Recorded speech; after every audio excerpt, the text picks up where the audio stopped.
déglu ma bu baax. maa lay dégg. comportement bi wàllu ak yeewu am. moo leen yóbbu assemblée. mais ñoom yóbbuñ fi seen bopp. parce que tamit démocratie mooy nañ wote. kenn ku nekk dem joxe sa xalaat ci urne bi. mais ku nekk kenn du ko fi defee. mais ku nekk am nga droit man du ma wote.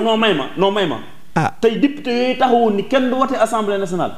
ñoom duñu wote bu fekkoon te nii bàyyi nañ leen. bu fekkoon te nii élection amut.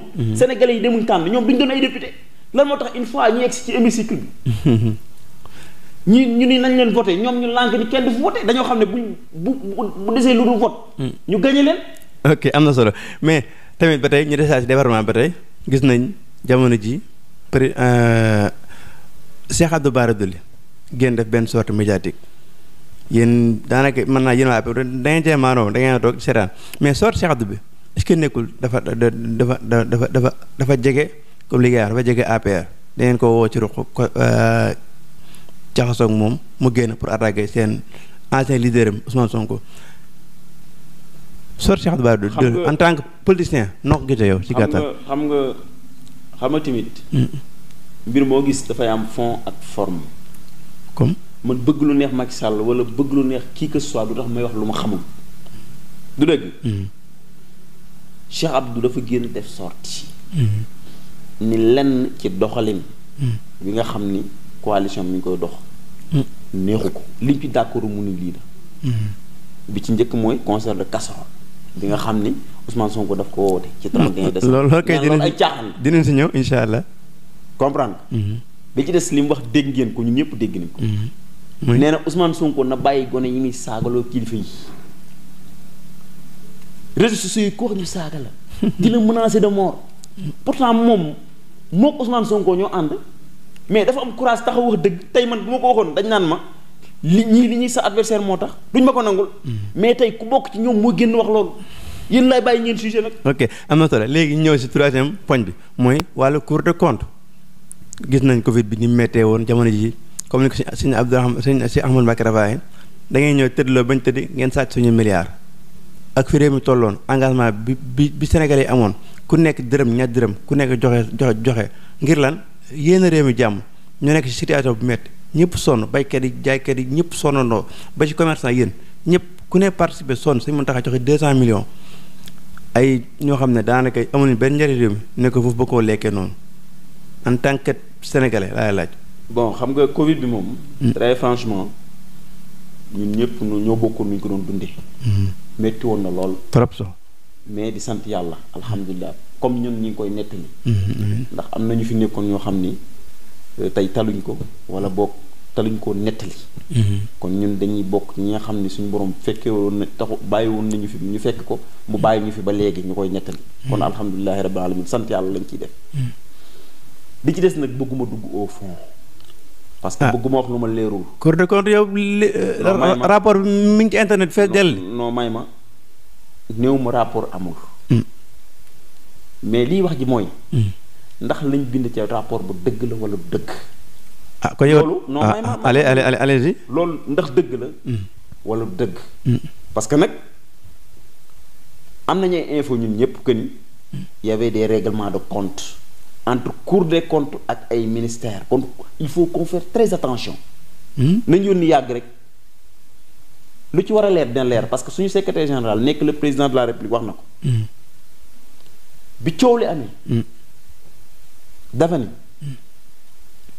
li ñuy wax dina leer naññ bëccëgu ndara kàmb képp ku ci taq. daañu la sanctionné. bërki démb lors du dernier conseil des ministres. la jox ndigal le premier ministre di Amadou Ba.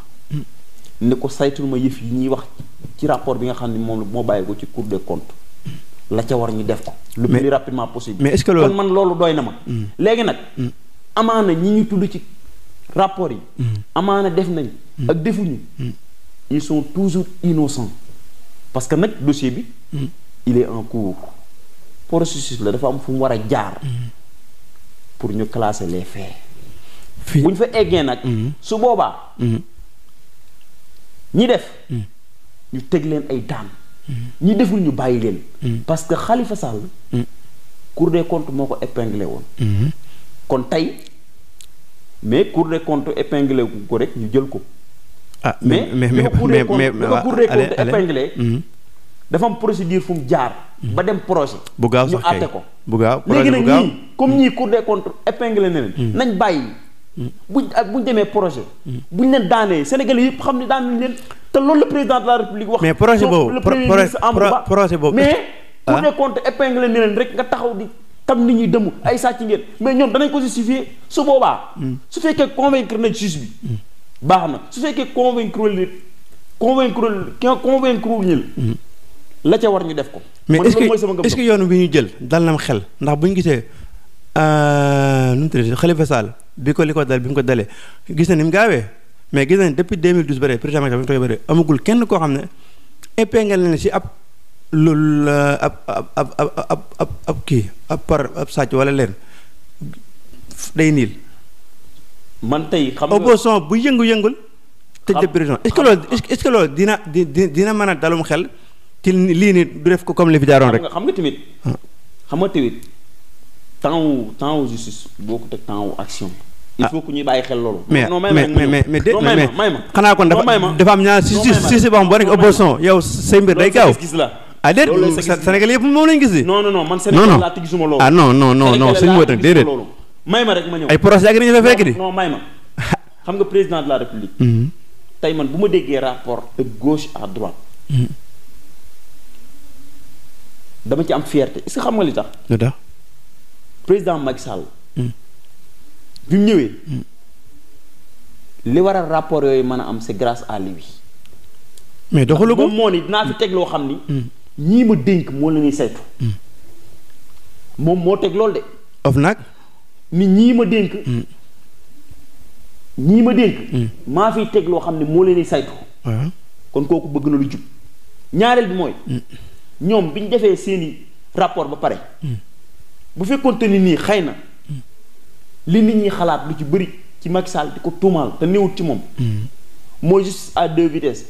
mooy duma doom làq doom. bu fekkoonte ni bëgg na loola. rapport bi mën naa bañ a génn. mais lan moo tax ñoom ñi nga xam ni def nañ rapport ba pare président de la République bàyyi leen seen sago ak seen teeyu bakkan ñu jël rapport publier ko. mais lii problème mooy c'est à saluer. mais lii problème mooy ñaata rapport moo fi jaar OFNAC jaar na fi Nafi Ngom Keïta génn ay rapport yu bëri ba ci ki mujj yor affaire bi nu mu tuddee après Nafi Ngom Keïta ki ko rappelé soxna soo daam fàtt naa ko ñoom di génne ay rapport am Cour des comptes ba gi dee moo mu génne mais boobu ba tey depuis 2012 amul kenn koo xam nekk nga benn boo xam ñu épingle si def liggéeyam ci lu ñu gis publiquement xaw ma nag surtout mais lu ñu gis publiquement moom contrairement bu dee opposition gis nañ ñaari opposition lañu fi tëj. kon kay Sénégal li ñuy wax surtout daa am double vitesse opposition boobu bokkee tey nga dee mais pouvoir làq doom dóor na comme ni nga ko waxee est-ce que loolu tamit wax dëgg yàlla nekkul loo xam dana fàng ne dang. li ma la wax léegi. loolu laa lay répéter. non man li ci président de la République wax doy na ma. amaana yow doyul. doyul Sénégal yi wax dëgg yàlla moom wax na ci ñaari yoon. bi mujj mooy conseil des ministres. jox instruction son premier ministre Amadou Ba. lu ci war na ko def. mais nañ tey. mais Cour des comptes il faut pas aussi mettre la charrue avant les bœufs. mais Cour des comptes dama andul ay ministère premier ministre de la justice la demande moo bi de xool ko. je suis désolé mais li président de la République wax moo ma doy. ok am na solo tarkaal. léegi jox na ndigal Amadou Ba. pour mu saytu ko. mais yaa xayti nañ bañ a yàkkamti. baax na li ci kenn rawul ba léegi ñu des ndey mbilig bi nga xam ne projet Ousmane Sonko Adji Sarr projet boo xam ne mën naa ne 14 morts gaañu nañ ci ñu lay ñaanal boo xam depuis at ngi nii 2021 ba tey amul benn preuve boo xam ne ñi accusé benn leader politique Ousmane Sonko président Ousmane Sonko amul benn preuve boo xam mën nañ koo teg ci li ñu gis ñun publiquement ngeen bàyyi est-ce que nekkul acharnement ci kaw koo xam ne man ngeen ne yaakaar na mën leen remplacer ëllëg. waaw xam nga bëgguma sax di sori ci diggante Adji Sarr ak Ousmane Sonko. lu tax. parce que coow li bëri na ak xew-xew yu ci bëri. mais côté boobu justice laa ci interpellé. parce que nag bu ñu jaawale suñu xalaat. ak suñu yéene wala suñu bëgg-bëgg ak justice. justice dafa am nu muy doxee. li ma leen ci interpellé mooy. quel que soit alpha. projet na am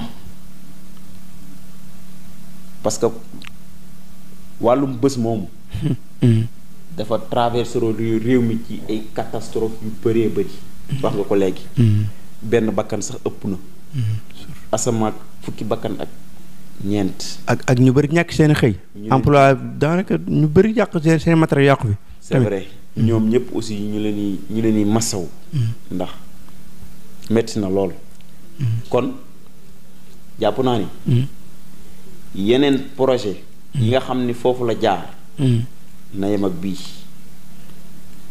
parce que nag quoi l'on puisse dire c'est pas la première fois et ce sera pas la dernière fois du Ousmane Sonko moo fi njëkk a violé du moo fi mujjee violé ci liñ wax ci li Adji Sarr wax du moo ko fi njëkk a def du moo ko fi mujjee def am na ñoo xam ne tey ay sénégalais lañ nekk ay citoyens comme ni ko Ousmane Sonko nekk ñii dañ leen àtte setal leen ñii ñu àtte condamné leen am na ci koo xam ne jur mooy tudd turam ci suñu camp la bokk nekkoon suñu camarade de parti tey mi ngi ci biir kaso bi ñu koy masawu aussi de passage kon lu mel noonu bu wokkee Ousmane Sonko fañ jaarale kee war nañ ko faa jaar mais ñaareel bi mooy may ma ñaareel bi mooy 14 personnes yooyu ci dee tamit war nañ ko leeral xam naka lañ deewee li ci war yoon def ko mais tamit damay bañ Sénégalais yi di dugg ci yenn combat yoo xam ne xamuñ ko aussi parce que réew mi dafa bëri ay manipulation dafa bëri amalgame te lépp boo xoolee mooy ci politiciens yi la yéen parce que tamit man mënuma comprendre benn Ousmane Sonko jug heure couvre-feu àndut ak chauffeur àndut ak gardien mel na moom cundum bàyyi bu guddi mu dem ci ay bërëb daje fa ak ay jigéen ba lii xew-xew mais amul droit bu génn ni bu feebaree faju may ma ok mu génn ni ok waaw président de la république moo ma comploté président yebu ko ci oto président leewu ko fekk ko muy nelaw mu leewu ko président boolewu ko ñu ko nguufaan yóbbu Sweet Beauté moom moo fa yóbbu boppam non n'est-ce pas loolu la wax waaw bu loolu amee coow am ci mu ni président de la république moo ma comploté yaa xayti mais réew mi dañuy aaye ku feebar faju léegi amul droit en tant que Ousmane Sonko sénégalais doomu aadama nit di yëg li ñëpp yëg feebar dem bërëb am fa yaakaar fajoo fa mën faa fajoo dañ koy aaye ci même réew léegi dama lay wax lu leer nañ mooy bi mbir mi xewee dama lay jox information en exclusivité bi mbir mi xewee ba Ousmane Sonko di def point de presse am na ay soxnaam yu bokke yu fekk woon point de presse ba mu koy def ba mu nee déw ma fa ba mu nee maa fa dem mais dama doon faju soxna si dañuy ñokket jóg boobu la génn kër ga ndax xam na ni kii faju yóbbu ko foon loolu information moo lay jox la boo xam ne xamoo ko même gone yi bokk parce que di saaga ak xas te xamuñ ko kon yow da nga gëm ne kon affaire bi yaa quelque chose mais quand même am na ci loo xam ne bëgguñ koo wax sax parce que tamit léegi ñu gis mel na ni communication bëri na ci bataille communication yi nekk ay genre heure bu génne def sorte ne projet public laa bëgg ay avocat am loolu la ñuy wax mais quand Ousmane Sonko ñoom chaque jour li ñuy wax mooy politique la complot la te chaque jour tamit ñu gis guerre audio ay Baye MC Cheikh Bara Ndiaye ñu mel noonu ñëpp di génn ay preuve di attaquer pouvoir di wane ne lii comme dañu bëggoon jaarale Ousmane Sonko fi ñu jaarale ñi ko fi jiitu woon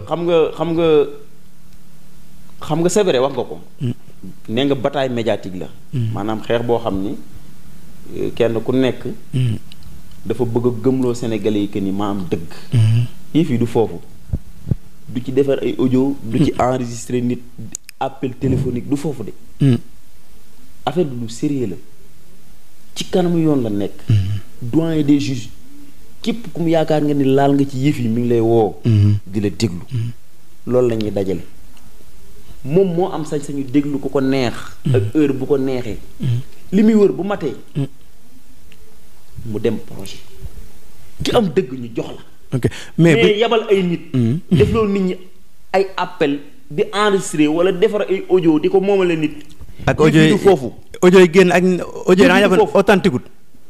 non dégg audio yi Baye Mbaye MC ak Adji Sarr yi ñu dégg ci réseaux sociaux yi da nga jàpp ne authentique. dama ni sa waay.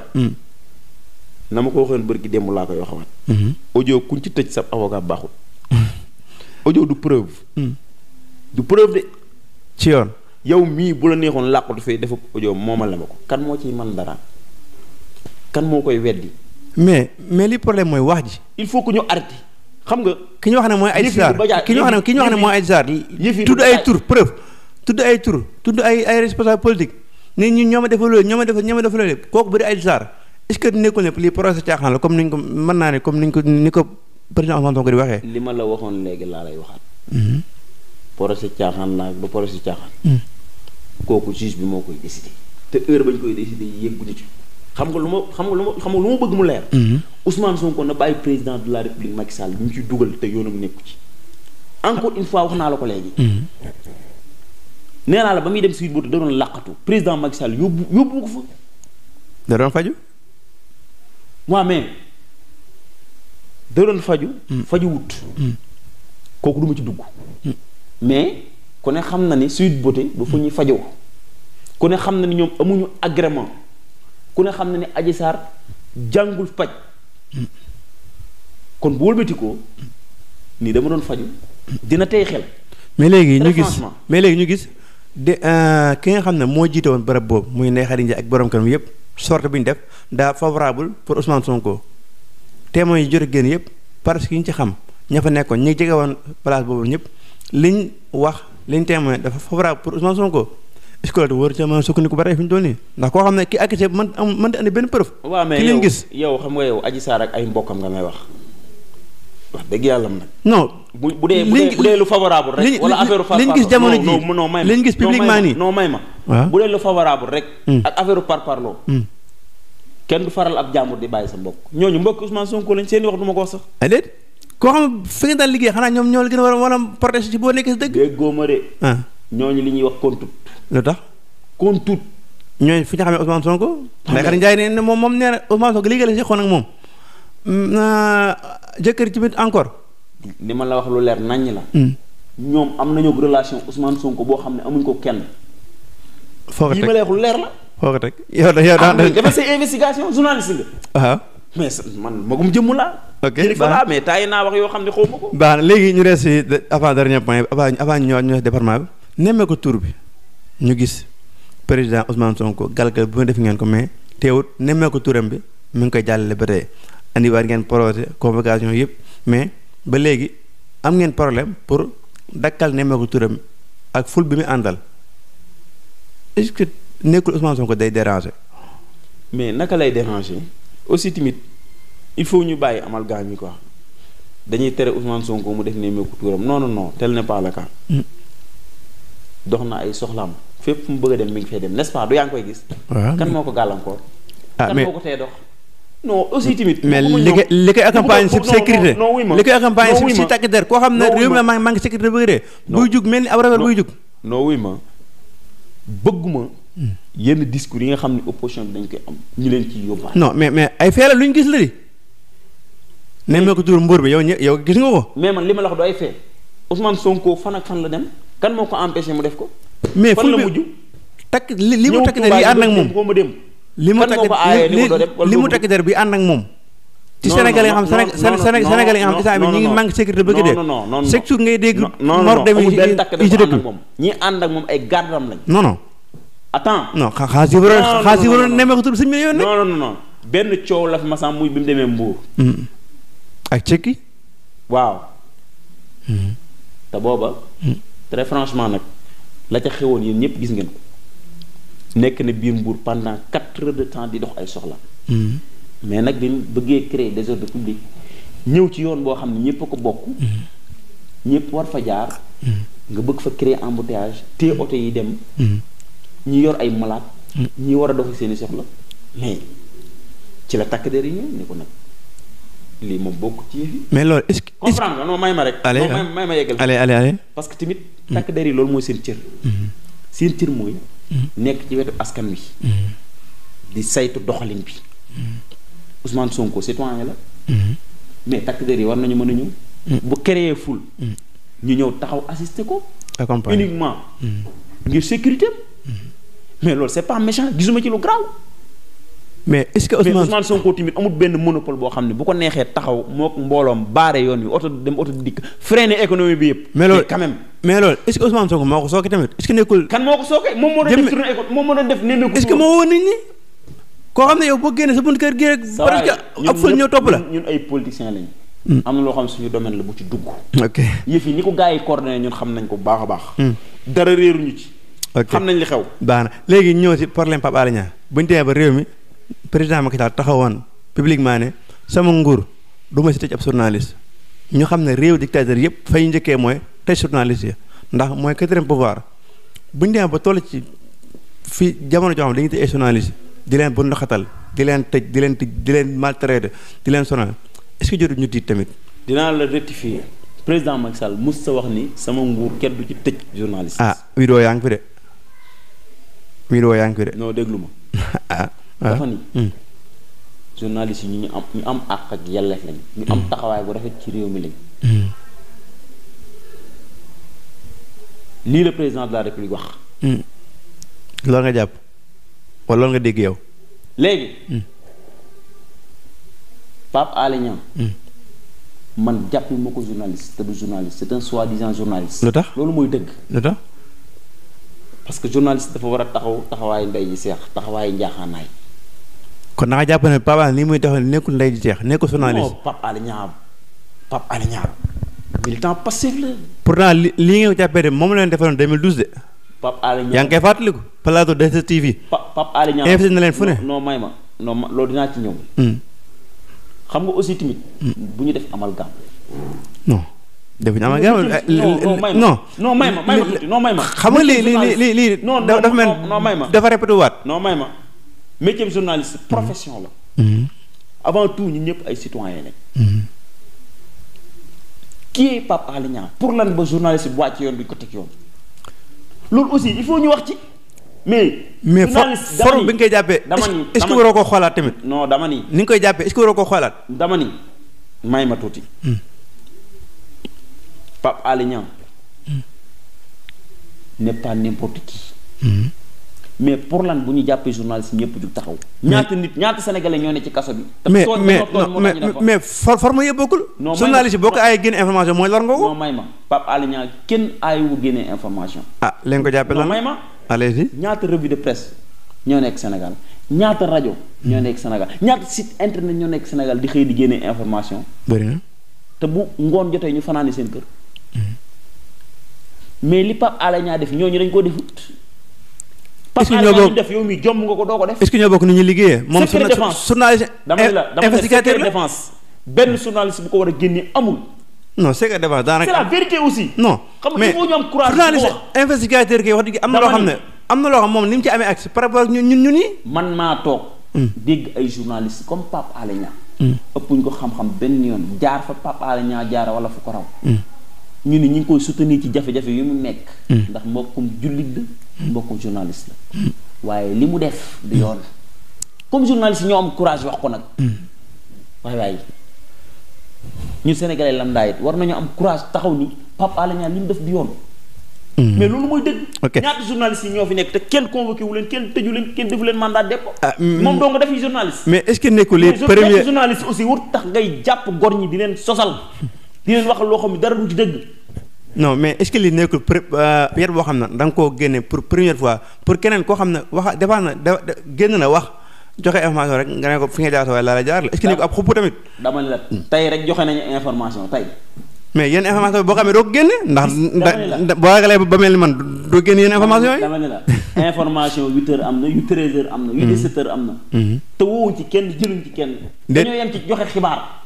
mais Pape Alé ni mu amee courage bu génnee information yooyu est-ce que ñii am nañu courage boobu. non ni mu amee courage di sosal nit ñi ak di wax loo xam ne yoon mayu ko. lan nga jàpp yow. mais quand même kenn féetuwul yoon kaw. mais léegi ñu gis ba tey média bi dafa da ngeen di bund xatal ñëpp ba ñëpp ragal ku ànd ak yéen ngeen bàyyi ku mu def lu ko neex ku ànd ak yéen ngeen fëgg ko ay nu mu tudd sax ngeen fëgg ko liñ fekk Bougane tur bi lay fàtte ngeen fekk nu mu tuddee impôt jël ay milliards jal ko ci kawam koo xam ne métier lay def ubbi bureau de presse nekk sénégalais emploi ay téeméeri nit ak lu teg ngeen bëgg koo bu ndaxal ngir lan bokkut ak yéen gis-gis politique ngeen ne da ngeen a bëgg jëmale réew mi kanam est-ce que raisonnable na. Bougane Gueye gis na groupe des médias. maa ngi lay sant ci question bi mais dama bëggoon nga retirer moo bundu xatal fii bundu xatal amu fi aussi.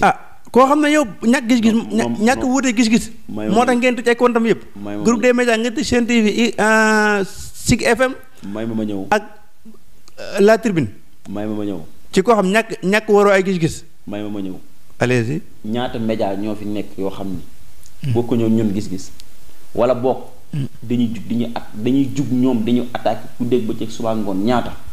mais ñoom ñëpp ñi ànd ak yéen ñi nga xam ne ñi nga xam ne ñi ngi doxal seen ligne éditoriale te jàpp ngeen ne bokk leen gis-gis ñëpp yaa ngi leen sonal wala fa jël bëgg demoo ñaa ngeen ko tëj Sen TV noonu may ma ñëw par rapport ak ñeneen ñi nga xam ne xaw nañu favorable pour yéen may ma ñëw dama ni la Sen TV dong wala Sen TV dong du fi télé non dama may ma rek allez Sen TV dong du fi télé ñaata télé ñoo fi nekk di doxal normalement te kenn tëju leen parce que dañoo tegu ci yoon c'est simple.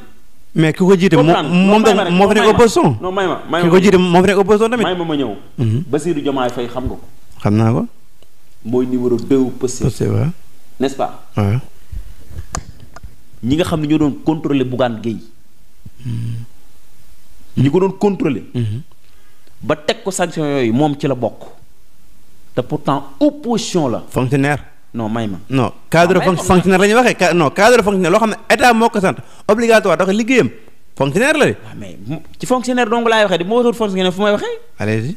dama laa bëgg a xamal ni. moom mi nga xam ni ci côté politique. bokkut ak ñun gis-gis. nekk Pastef nekk pro Ousmane Sonko. na yëfee demee lépp leeral na ko nee na Bougane mii moo war a fay ci ay tappale la nekk Bassirou Diomaye Faye moo ko wax. ok am na solo.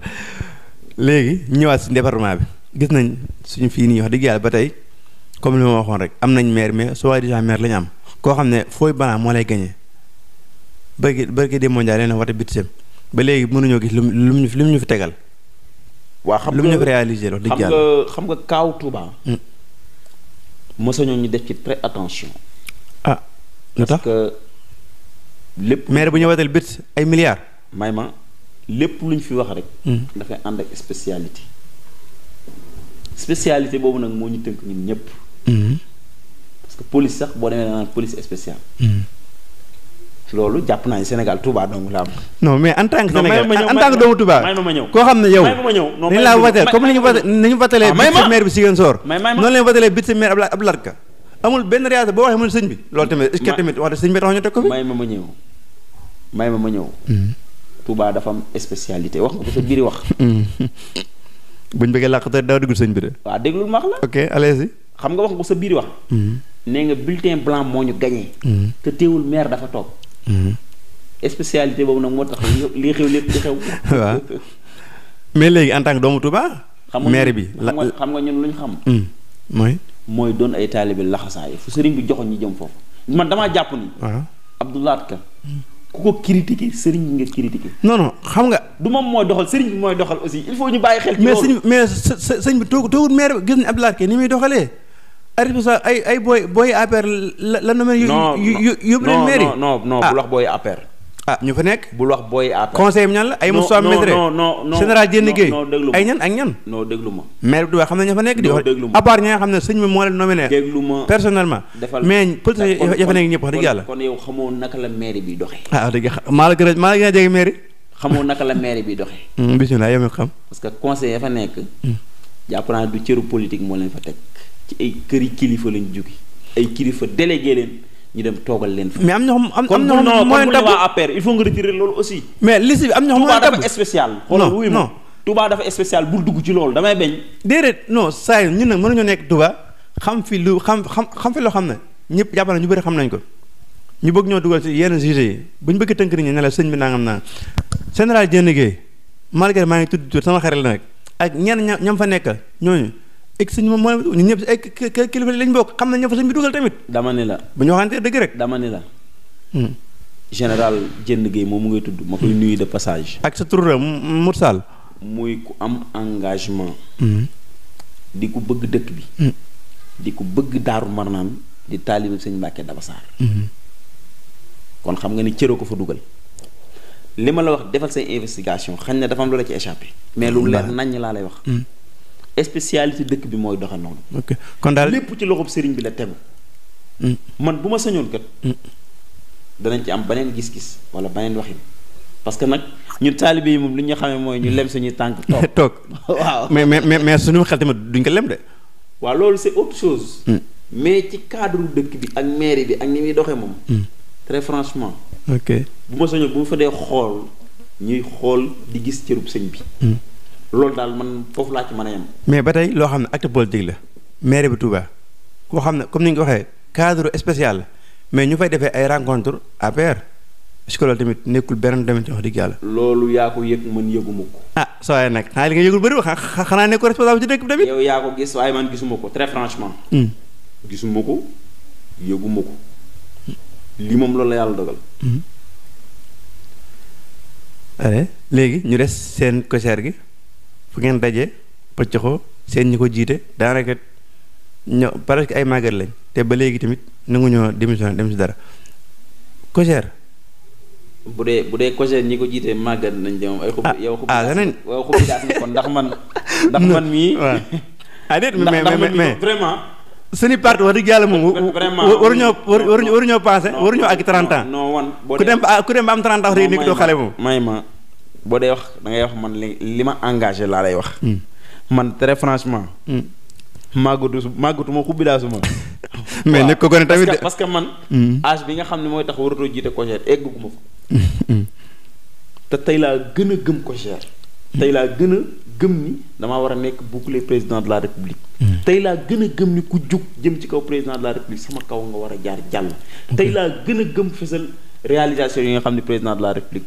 moom lay def tey laa gën a gëm son engagement tey laa gën a gëm vision te tey laa gën a pare pour jàppale ko. mais COJER googu ba tey COJER gi ñu wax ba tey dafa mel ni léegi terrain bi dañ ko ragal par rapport bu njëkk bi ñu daan gis bi ñu daan gis yeneen booy yi fi nekkoon ñoo gën a am engagement mais léegi presque mën naa ne GPS booy yi passé ñoo leen diminué. ci naka lañ ci xeex bi fi mu doon ni ndax ñoom ñooy génn ay sorties médiatiques ñoom ñooy génn wala damaa jàpp ne du may xam naa fi noonu dañuy xaw a tawee moo tax. xam nga li problème bi mooy. mais léegi yéen COJER moom fi mu ne normalement kenn déggatu leen fenn moom. non xam nga li moo yàq réew mi. waaw parce que tey bu ñu demee ba nar a favoriser ñoo xam ni boo leen déggee dañoo xasti wala nga dégg leen ñu saaga wala nga dégg leen rek ñu def menace de mort. y a problème ñun nag. yow non may ma aussi. may ma il faut nga may ma. allez-y parce que borom càq aussi du xeex ak borom baatu nen ñun ay responsable mais c'est que suñu attaqué seen leader ngeen toog ne da ngeen défendre seen leader ñun mënuñoo bokk ak gone yi passif ñun ku ñuy xaar ci xaste wala menace de wala saaga dooñu ci gis ñun on est des responsables réew la ñuy dénk ñu ànd ak kilifa di njiitum réew son excellence le président de la république ñun li ñu man mooy li nga xam ne mi ngi koy taxaw ci côté askan bi ci côté sénégalais yi ci côté réalisation ñu koy fësal fu ñu dégg jafe-jafe sol suñu dàll dem lañ ca man ñu def ko lañ ca man ci defal leen ñu def ko